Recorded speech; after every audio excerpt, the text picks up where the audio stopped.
ఉండడం వల్ల మద్రాసు వరకు వెళ్ళలేం కాబట్టి ప్లాన్ చేస్తున్నాం. మన బడ్జెట్ ఎలాగో లేదు.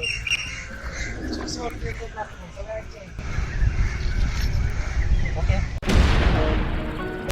ఇది అది మద్రాసు అందరం కలిసి 1926 ఇండియన్ బార్ కౌన్సిల్ యాక్ట్ ప్రకారం 1926లో సార్ సిఆర్ రెడ్డి గారు మన ఆన్లైన్ యూనివర్సిటీ స్టార్ట్ చేశారు.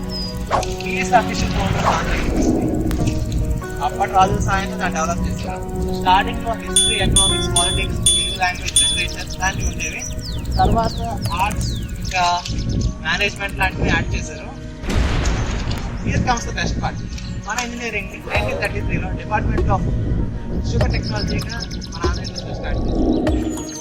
ఈసారి పూర్తిగా ఇంజనీరింగ్ కాలేజ్గా స్టార్ట్ చేద్దామని 1946లో కాకినాడ స్టార్ట్ చేశారు. డెడికేటెడ్ పాయింట్ కాకినాడలో.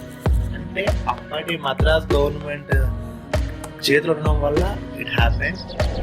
ఆ తర్వాత 1952లో మన ఏపీ నుంచి మద్రాస్ సపరేట్ అయ్యాక మన యూనివర్సిటీ వాళ్ళు కాలేజ్ చాలా దూరంగా ఉందని డిపార్ట్మెంట్ ఆఫ్ షుగర్ టెక్నాలజీని డిపార్ట్మెంట్ ఆఫ్ కెమికల్గా 1955లో 1952లో నార్త్ క్యాంపస్ ని department of chemical engineering start చేశారు. ఆ తర్వాత మెల్లగా సివిల్, మెకానికల్, ఎలక్ట్రికల్ అన్నీ జాయిన్ చేశారు. మీకు డౌట్ రావచ్చు, ఖాళీగా కాకినాడలో డిపార్ట్మెంట్ కట్టించారు కదా, దాని సంగతి ఏంటని. అది డిపార్ట్మెంట్ ఎఫిలియేటెడ్ బై